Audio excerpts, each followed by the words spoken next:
tardes. Vamos a retomar, digamos, porque ha habido un problema con el sonido y parece ser que no se me escuchaba. Bueno, pues en primer lugar me gustaría agradecer la invitación de Patricia y de Gael, ¿no? Que me propusieron inaugurar este congreso. Realmente no me podía negar, pese a la agenda que tenía, un poco complicada, porque para mí es un placer volver a estar aquí en esta universidad y participar en congresos como acciones de ese tipo que tratan de poner en común lo que se investiga, ¿no? En este caso, la didáctica de las artes, ¿no?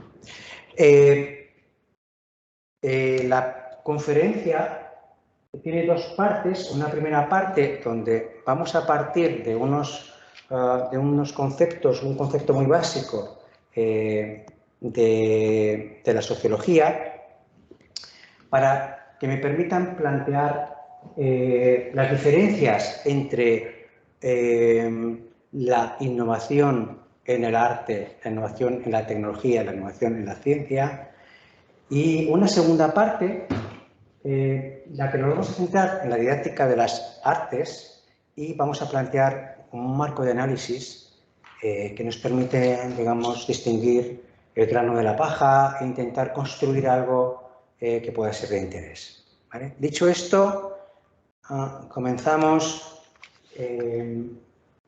con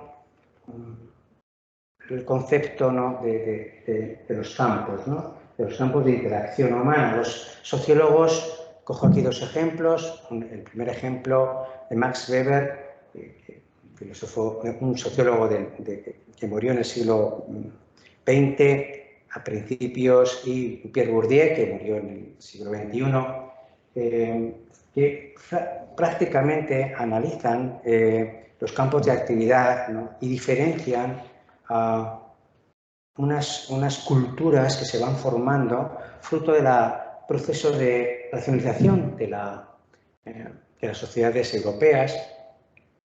Esos campos cada vez van cogiendo unas dinámicas concretas, unos actores que sustentan esas dinámicas y permiten analizar lo social, que es el reto, ¿no? Tratar de explicar lo que acontece en lo social. Claro, un concepto central para explicar esto es el concepto de autonomía, que en sociología del arte ha sido clave para intentar explicar las reglas del arte y cómo el arte va evolucionando y va cambiando más allá del discurso de la historia social del arte, ¿no? Es decir, que un poco siempre lo que quieren los sociólogos es salirse de la perspectiva de que el arte es un reflejo de la sociedad. Entonces, eso tiene un poder explicativo muy limitado, y entonces los sociólogos no se conforman con eso y quieren, digamos, desentrañar, observar, explicar qué dinámicas hay en esos campos que van más allá de la historia, ¿no?, de lo que acontece, ¿no? Bueno, pues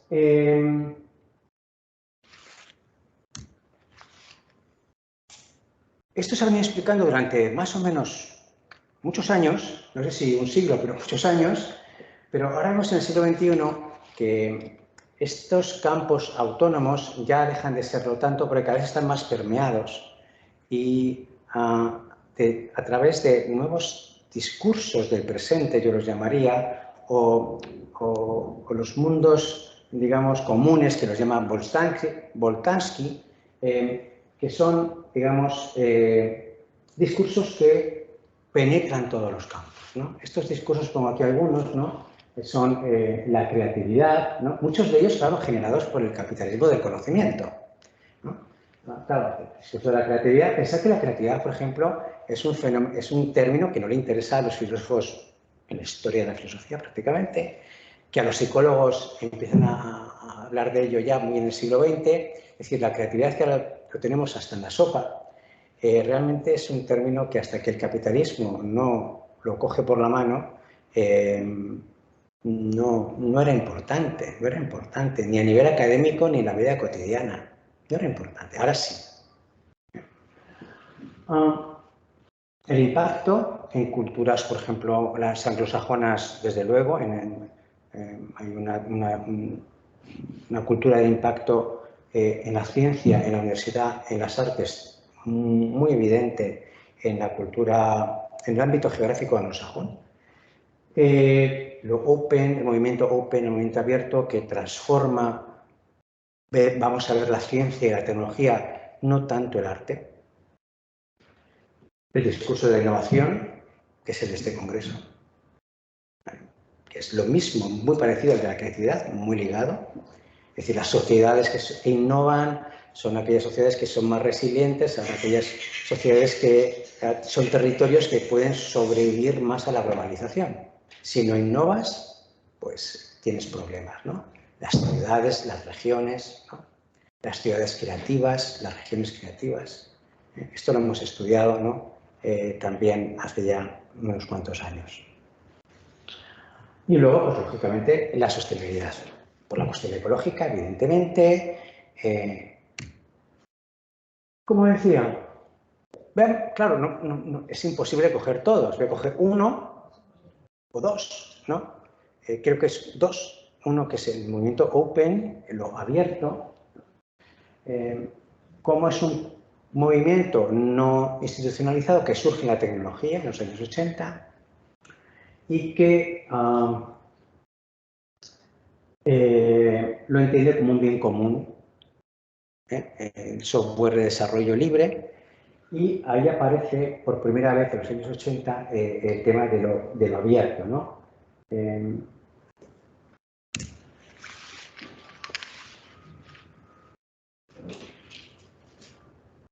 Claro, esto quizá está más relacionado. Vale. Fijaros cómo en 30, 40 años, ¿no? Lo que le pasa a la ciencia con lo open. O sea, se crea una complejidad enorme, ¿no? ¿Cómo afecta lo abierto a la ciencia? Pues que los datos tienen que estar en abierto. Que las tesis doctorales muy brevemente tendrán que tener los datos abiertos. Que los proyectos de investigación en concurrencia competitiva tienen que tener los datos en abierto. Que aparece el término de ciencia ciudadana que ya aparece en la LOSU, en la Ley Orgánica de Universidades, ya con artículos concretos, ¿no? Y la participación ciudadana a través de la financiación de la ciencia y del micromecenazgo. Y aparece, lógicamente, los repositorios. Todo tiene que estar, que será la...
Nada, impacto tan grande, ¿no? Luego atrás, porque claro, también las investigaciones cada vez nos obligan en los propios proyectos de concurrencia competitiva a investigar sobre los retos, sobre los problemas sociales, sobre los objetivos de desarrollo sostenible. Entonces, digamos que nuestras investigaciones tienen que enfocarse hacia lo social, no tanto hacia nuestras preferencias académicas, que también, pero siempre tener un ojo en qué impacto tiene, qué transferencia tiene, porque los proyectos se evalúan en virtud de esto. Y si no lo enfocas así, pues probablemente no tengas esa suerte de disponer de financiación para investigar. Y si no tienes financiación para investigar, pues se investiga poco. Claro, también la investigación puede tener un impacto, lógicamente el académico de siempre, pero también el cultural, el económico, el político, el social, el tecnológico, salud. Es decir, nos obligan cada vez a que, digamos, toda la ciencia tenga esta vertiente de intentar solucionar problemas y retos que existen en nuestra sociedad. Bueno, me salto esto porque es una pequeña diapositiva sobre cómo el movimiento Open se va conformando desde los 80, ¿no?, hasta que aparece el Open Access o la Wikipedia o el Creative Commons o los cursos masivos de los MOOCs, ¿no? O, bueno, en fin.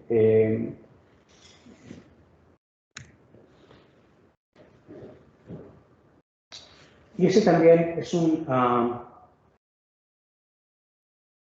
ejemplo también de cómo el concepto de Open, de lo abierto, llega pues, al acceso, al software, ¿no?, a la revisión incluso abierta de los pares, ¿no?, que evalúan la ciencia, ¿no? Es decir, a la ciencia ciudadana, a la evaluación pública, es decir, a la transparencia, muy importante, ¿no? Esto, como ves, cambia y está cambiando. De hecho, en la ley orgánica ya se notan, digo, en la LOSU, estos cambios porque ya están en los artículos. Bueno, pues, claro, eso tiene unos beneficios que no me voy a meter en ellos porque...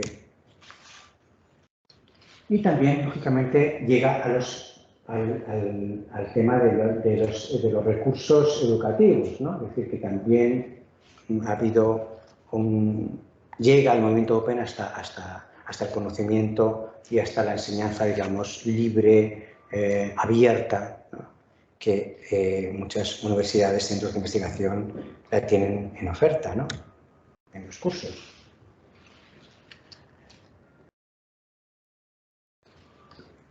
Bueno, el impacto, como esto quizá es algo que ya he explicado antes, es que la ciencia trata de vincular más allá del problema académico, de la pregunta académica con la que cogemos nuestra investigación, nuestro paper, nuestro libro, además del debate internacional o del debate académico con el que tú estás investigando, tiene que tener una mirada, un impacto hacia cualquiera de las áreas, ¿no?, de la actividad humana, la salud, la educación, la calidad de vida, la sociedad, etc. En general. Bueno, claro, la cuestión está en que, como veis, la ciencia tiene todo un entramado, toda una estructura, digamos, donde es toda una complejidad de agentes y de discursos, ¿no?, y una capacidad de impacto muy grande a todos los niveles. La tecnología es exactamente igual. La tecnología es capaz, ¿no?, de aplicar soluciones, ¿no?, porque digamos que la tecnología en muchos casos parte de la investigación de un problema, ¿no? Hay un problema que hay que solucionar y ahí se conecta muy bien con lo que es la innovación. ¿Cómo puedo hacer esto de una manera más sencilla, más económica? Y eso es la tecnología. Está ahí para eso. Cada vez nos hace la vida más digital, más sencilla, en algunos casos sin también sus efectos no deseados, que también los tiene, pero digamos que se centra en el problema. Y el arte no se centra, o sea, no surge en el problema. La tecnología que aparece en el arte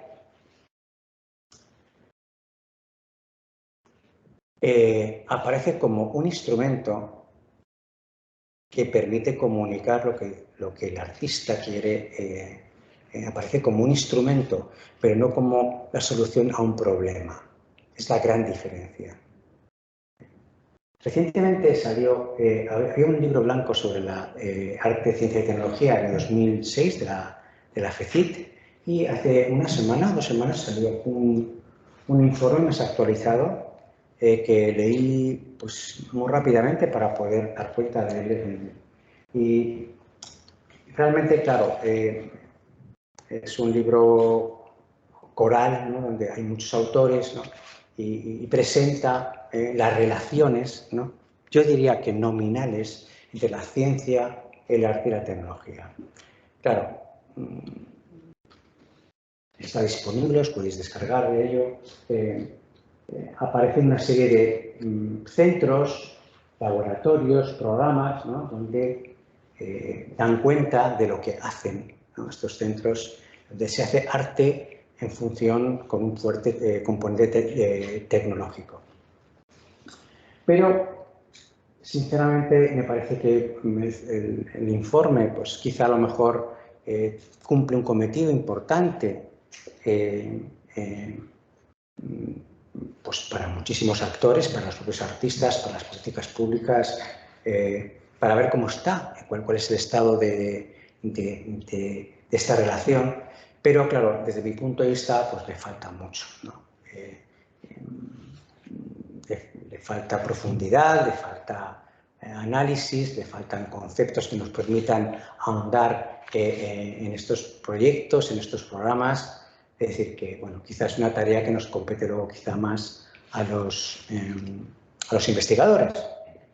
Pero esa referencia la quería dar porque sí que hay, os digo, una aplicación donde se analiza qué relación hay entre el arte, la tecnología y la ciencia.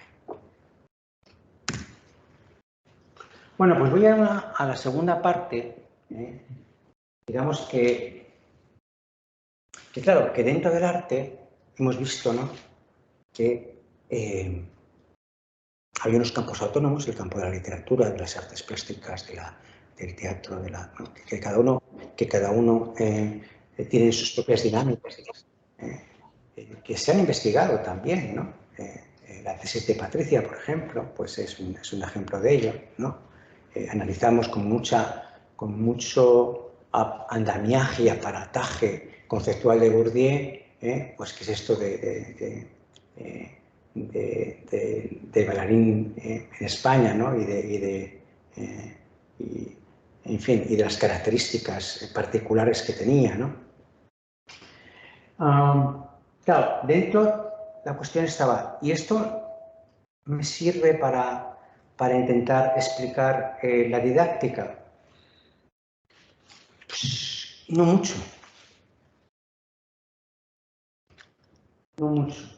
O sea, partimos de que no tenemos muchas evidencias, las hay, pero digamos que al menos yo no tengo mucho acceso a algo sistematizado. Y entonces creo que una de las primeras piedras que volveré a insistir sobre ello más adelante es institucionalizar la investigación que se hace sobre esto, de alguna manera.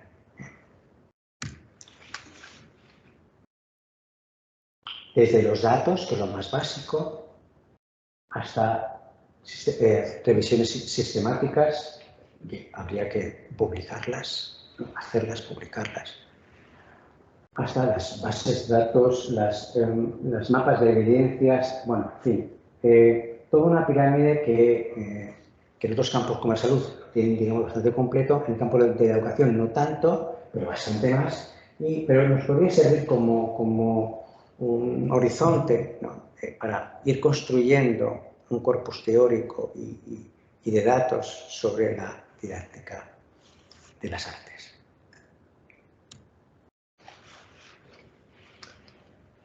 Y lo que os decía, nosotros hace tiempo que hemos publicado y hemos en algún paper de carácter teórico, cómo la sociología intentaba explicar cómo surge la creatividad en los campos artísticos, normalmente, no tanto en la ciencia.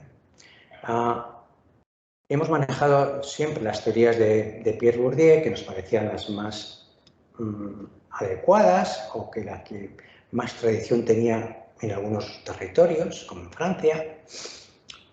También de Pierre-Michel Maillard, también francés, que tiene un discurso, tiene una teoría muy distinta a la de Bourdieu, más próxima al interaccionismo simbólico.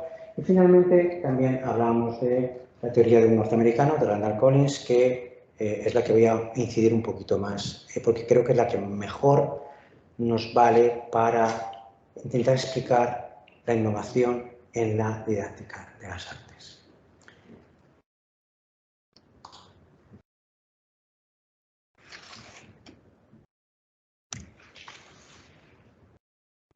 Voy a detenerme un segundito aquí en ¿por qué no servía el aparataje, el andamiaje conceptual de Bourdieu? Es que, claro, digamos que en lo docente no hay una relación, en los campos no hay una relación de igualdad, nunca. Siempre hay gente con capitales, artistas consagrados, artistas emergentes. Nunca hay igualdad, ni en la ciencia ni en el arte. Siempre hay relaciones de poder, ¿vale? Y luchas por el poder. Por definir lo que es arte, por definir las modas del arte y ¿no? Y en la ciencia también. Lo que ocurre es que en una relación docente-discente, el campo no me daba juego. Sí me daba juego el concepto de ilusio, que es un concepto que es la gasolina que todos los actores tienen en los campos para perseguir y tener juegan entre sí con sus armas, con sus capitales simbólicos, sociales, económicos, para tener una posición de poder en ese campo. Pero claro, en una relación docente-alumno no me daba juego, porque hay una fractura ahí, hay una fractura, no sé si ontológica, pero epistemológica sí, ¿no? Entonces decía, no, esto no cuadra por aquí. Sí, la de Maillard también es muy interesante, pero tampoco no la voy a explicar porque me voy a ir a... Pero también todas las teorías siempre hablan de que la creatividad surge en pequeños espacios y en pequeños números. Es todas.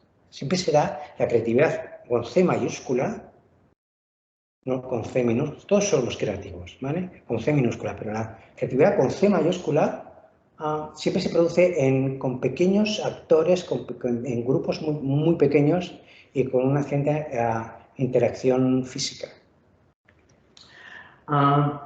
Maillard incluso, bueno, se va más por lo institucional y a veces dice que pequeñas diferencias de talento, muy pequeñas, lo institucional las convierte en grandes, ¿no? Pequeña diferencia de un investigador con otro que me da un proyecto a otro no, realmente son pocas diferencias de talento o una subvención que da un artista y otro no, pocas diferencias que se agrandan a lo largo de la trayectoria. Y a veces pequeñas diferencias se convierten en muy grandes, ¿no? No me ha dado, la que sí que me da más juego es los lecturas de interacción de Collins que voy a tratar de exponer. Pero antes de eso, voy a plantear así muy rápidamente tres caminos, tres formas de hacer ciencia con el objeto de la didáctica. Una primera, que es una investigación desde las ciencias sociales, se me ocurre, que puede ser cuantitativo, cualitativo, etnográfico, metodologías las que utilizamos normalmente en las ciencias sociales, ¿no? Otro tipo de investigación es investigación-acción participativa o incluso investigación-acción creativa, que se define un problema y digamos que todo el mundo trabaja, hay un investigador, pero los sujetos investigados también investigan. Se dan en contextos concretos y digamos que se define el problema y el grupo trabaja para solucionar ese problema. Ese es el concepto de investigación. Tiene una dimensión muy social, ¿no? Muy social, pero aplicado al artístico también he visto que se puede hacer la investigación creativa. Digamos que se puede, sirve, en cualquier caso tiene una finalidad, o sea, tiene una finalidad, o sea, es finalística, sirve para mejorar algo o solucionar un problema. No es como la anterior, ¿no? Que es más escéptica, o sea, no es que sea más escéptica, pero es más, digamos, distingue entre objeto y sujeto de investigación. Aquí están más, esa barrera, digamos, epistemológica no existe tanto. Y por último, lo que me parece más interesante es investigar desde la propia praxis.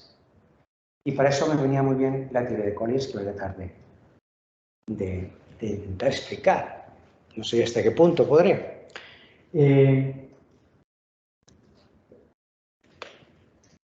Esta teoría realmente trata de... no está pensada para explicar la didáctica de las artes ni las artes. ¿Vale? Digamos que lo que tratamos es de asimilarla, ¿no? Para Collins, un ritual de interacción, que es donde se producen cosas con una energía muy contrastable, tiene que haber cuatro elementos, ¿no? Cuatro factores. En primer lugar, para que se produzca un ritual de interacción, tiene que haber un contacto, una interacción física. También ahora hay debates metodológicos sobre la interacción digital y cómo eso puede ser aplicado o no. Hay un artículo ahora de este año, se lo comentaba ayer a Patricia, un escandinavo, que lo plantea muy bien, no me voy a meter, pero está ahí. O sea, hay un debate actual sobre cómo esto se puede traspasar a lo... Pero claro, Collins deja claro que no, que tiene que ser físico. Tiene que haber una interacción cara a cara. Claro, el aula es esto. El aula presencial es esto, hay una interacción cara a cara. En lo artístico más, porque en lo artístico hay una interacción muy distinta. Si hablamos de los músicos es 1 a 1, ¿no? Un profesor de un instrumento con un alumno que trabaja un instrumento. O sea, la interacción ahí es muy grande, ¿no? Pero también en la danza, aunque sea más masivo, hay mucha interacción entre el profesor, ¿no? y el alumno.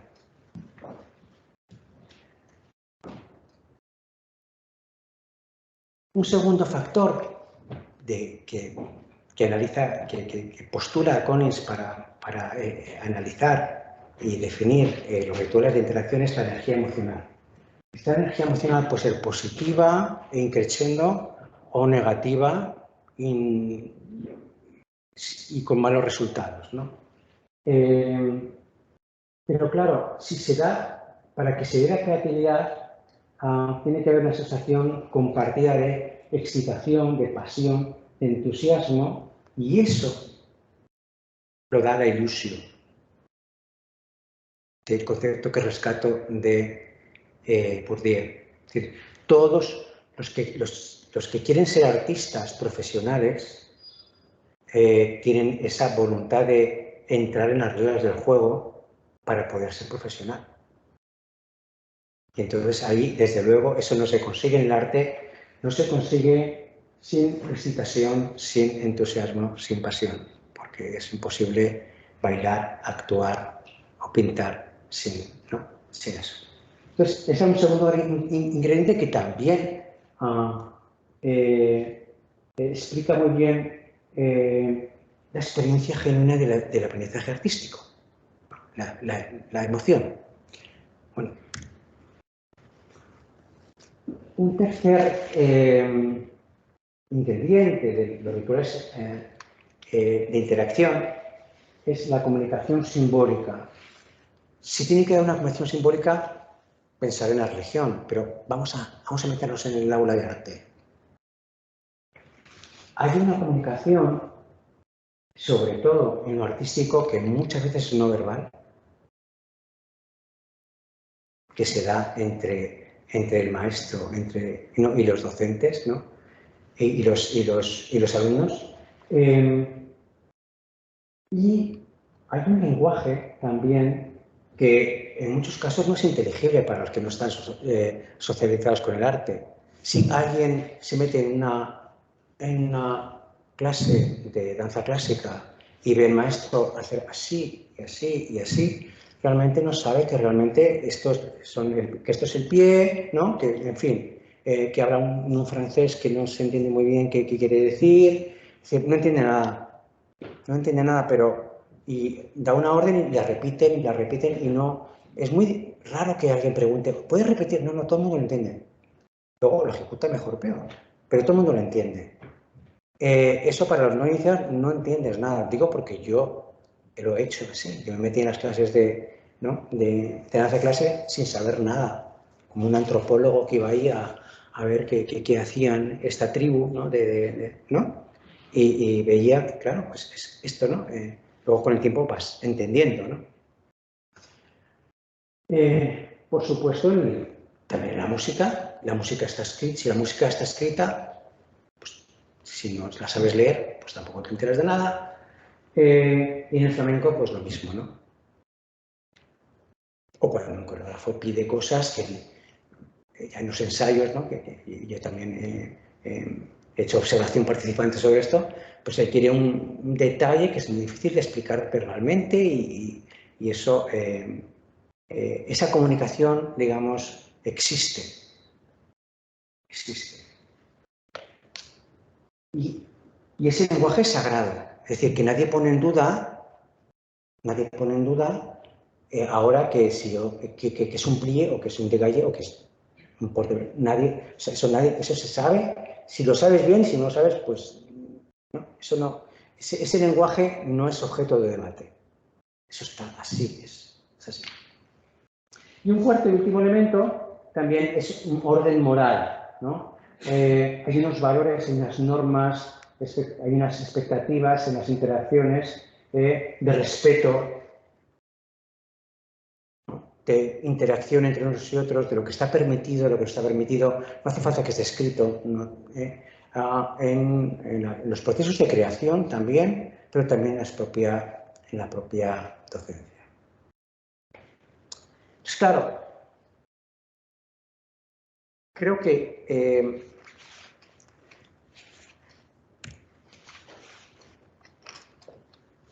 estos 4 elementos se cumplen.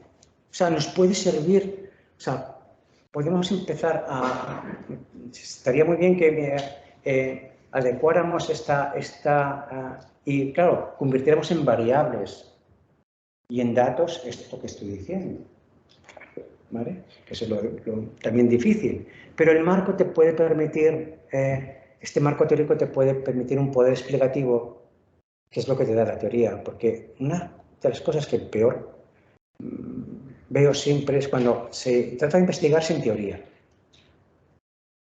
Si investigas sin teoría, pues es muy difícil. O sea, creo que no investigas, ¿no? Describes, pero incluso los antropólogos que escriben mucho tienen mucha teoría.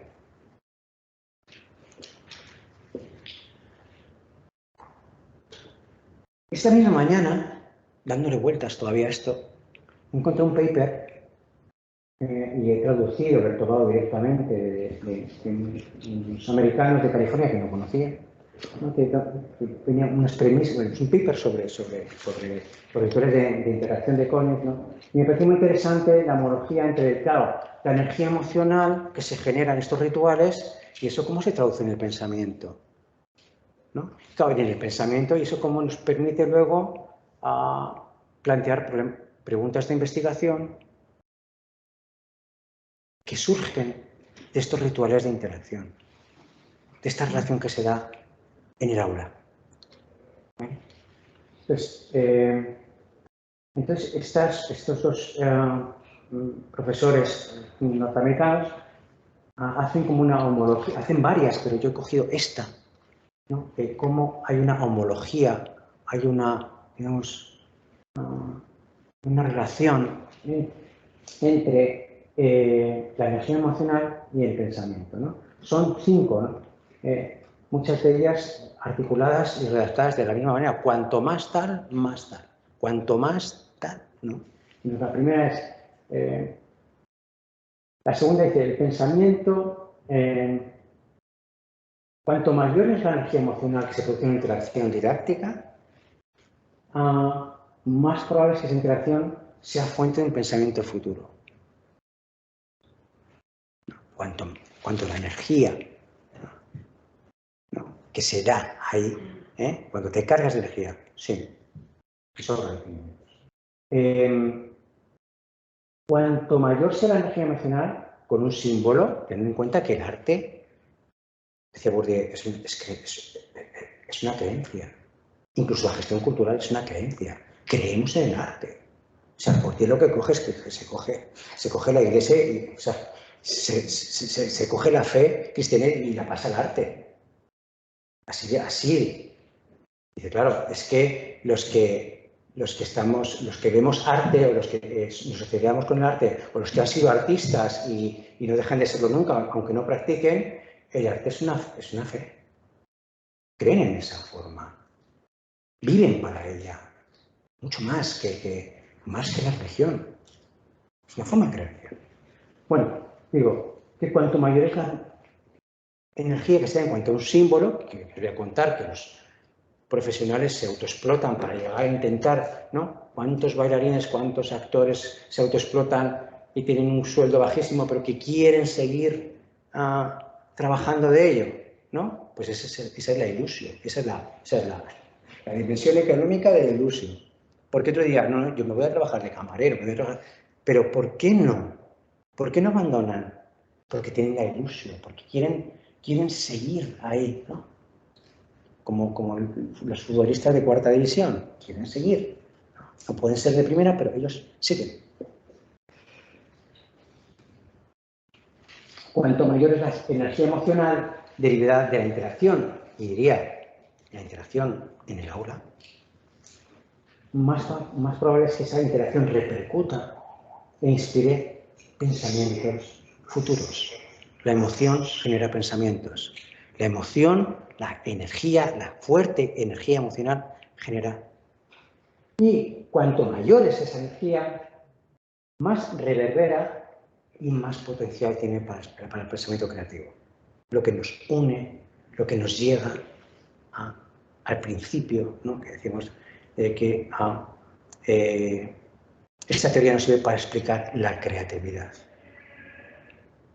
A través de la emoción, nada que ver con las teorías de Bourdieu, que son absolutamente antiemocionales y muy racionales, ¿no?, pero que yo creo que se aplican muy bien a estos rituales si le conseguimos convertir en variables, datos y preguntas en algo tremendamente interesante y con un marco teórico que nos permitan desde ahí y desde otras formas de investigar, no es la única. He planteado dos anteriormente, pero esta quizá es la más genuina y la que más, digamos, surge de la praxis. No surge de la pregunta de investigación, como en las ciencias sociales. Voy a investigar cómo, ¿no?, voy a hacerme esta pregunta y hago una encuesta y los docentes, ¿no?, y a través de la encuesta me dan los resultados y hago una lógica distributiva y me da unos resultados. Pues es una forma de investigar la didáctica también. Pero esta es genuinamente que surge de la interacción y de la energía que se genera en esa interacción. Y esto también se ha visto, y ya acabo, ¿no? Cuando uno piensa, estuve hace mucho tiempo en una tesis de la Complutense sobre los Beatles, ¿no?, cómo la tecnología, en una parte cómo la tecnología y los ingenieros influyeron tanto en su creación, que parece que no, ¿no? Pero cómo esa interacción de esos cuatro, luego cuando se separaron ya nunca fue igual, ninguno de los cuatro, no había ese ritual de interacción, se perdió. Pero en esa ritual de interacción con los ingenieros de sonido se hacían cosas impresionantes, como pues, cantar, o sea, se graba la voz por primera vez 2 veces, no te das cuenta hasta que no te lo enseñan. Te das cuenta que está grabada 2 veces, pues tiene unos, pues eso, lo hacían y hasta que no te lo explican o lo ves, una sí y una no, te das cuenta de pequeños detalles, ¿no? que eran fruto de esos rituales de interacción que ocurría en los estudios de grabación, ¿no? En fin, pues con esto acabo. Creo que es tiempo para las preguntas que surjan y aquí estamos para eso. Muchísimas gracias.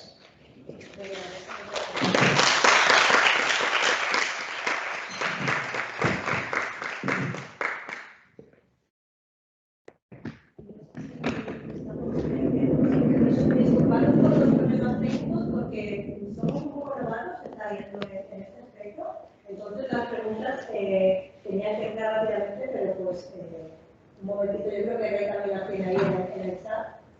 Sí. Pues venga. Empezamos ya con las que tenemos y es si estos rituales de interacción podemos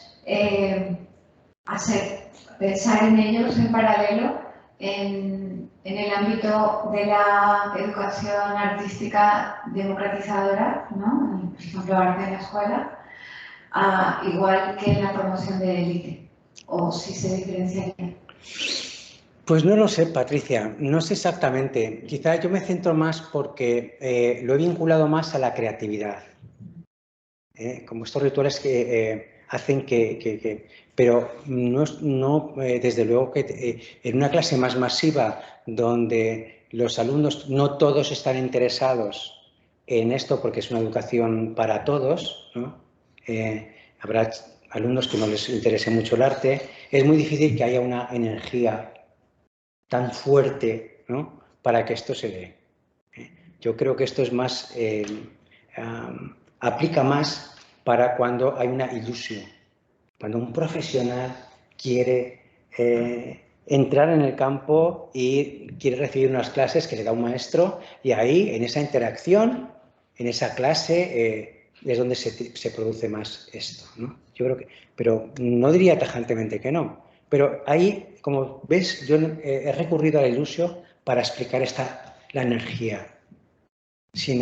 Creo que es en la ilusión, ese afán de estar dentro del campo artístico, es muy difícil que se genere esta energía emocional. Yo, dentro de la creatividad, que ya sabes que a mí me encanta, ¿cómo podemos fomentar, ¿no? En estos grupos de investigación, ¿no? esa creatividad, esas personas creativas? Creo que es importante, ¿no? que fomentemos. Bueno, yo creo que también esta energía emocional, más allá de si nos vamos del aula y nos ponemos y nos vamos a los grupos, sí. Claro, evidentemente. En una supervisión doctoral se puede dar esto. Puede ser una supervisión doctoral catastrófica o puede ser muy buena. Eso ya todos lo sabemos, dependiendo de cómo nos haya ido, ¿no?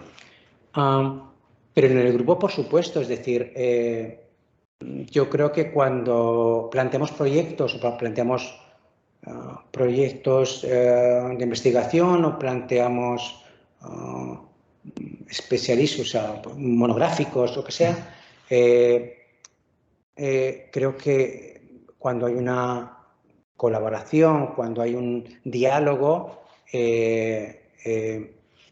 creo que eso aumenta la calidad y hace que la propuesta sea más creativa. Muchísimo más. De hecho, bueno, desgraciadamente quizá no tenemos demasiado tiempo para esto porque la universidad nos lleva a otros terrenos, ¿no? De la gestión o de la docencia, pero desde luego que en los grupos debería darse. O sea, es un espacio en el que se puede aplicar esto, desde luego.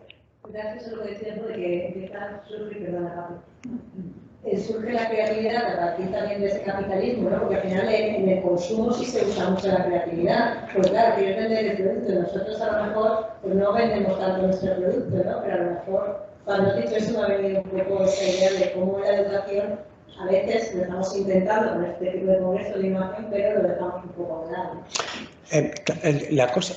La creatividad, como es un discurso del capitalismo, del conocimiento, tiene su parte oscura. Tiene su parte oscura y nosotros lo hemos analizado con el tema con la ciudad creativa, ¿no? Hemos analizado aquellas ciudades que se llaman creativas y realmente no son creativas, evidentemente. Sobre ese epíteto de creatividad se producen cosas terribles. Y muy perversas para las artes. ¿Vale? Entonces hay que tener cuidado con la creatividad porque siempre está el discurso, ¿no? También por otro lado, el discurso del emprendimiento también tiene esto, ¿no? Que te obliga el capitalismo a ser creativo en tu trabajo y antes te obligaba a ser un esclavo del taylorismo que obedecieras, porque antes lo que se pedía desde el Fordismo y del terrorismo era que tú fueras obediente con tu jefe en una estructura piramidal. Y ahora te dicen que no, que eso no, que tienes que ser creativo. ¿Vale? ¿Vale? ¿Nos queda tiempo para alguna pregunta más? No sé si de fuera del... Sí, tenemos una aquí. Sí, bueno. ¿La tienes tú? Sí, de momento, si hay en sala alguna pregunta más para con Arturo, pues, ¿no? Pues nada. Pasamos a la mesa redonda, ¿vale? Muy bien. Muchas gracias, don Arturo. Un placer. Y nada, pues seguimos. Seguimos. Vamos a la segunda parte.